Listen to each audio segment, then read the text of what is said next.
আল্লাহ নিজের হাতে রমজান সাজাইছেন। আল্লাহ বলে, বান্দা শোনো আমি রমজানকে কেমনে সাজাইলাম। 1, পুরা মাস রোজা। 2, প্রতিদিন ইফতার। 3, প্রতিদিন সাহারি। 4, প্রতিদিন 20 রাকাত তারাবি। 5, শেষ দশকে এতেকাফ। 6, শেষ দশকের বেজর রাত্রিতে শবে কদর। এরপরে 7, একটা নফল একটা ফরজের সমান।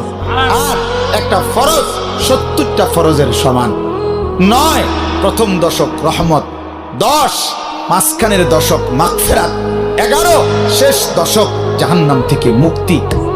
আল্লাহ বলেন, জান্নাতের দরজা খুলে দিলাম, জাহান্নামের দরজা বন্ধ করে দিলাম, সমস্ত শয়তানগুলোকে শেকলে বন্দী করে দিলাম, চারিদিক দিয়া গোলাইয়া সব গুছাইয়া বান্দা রাস্তা কেবল একটাই খোলা, দরজা কেবল একটাই খোলা।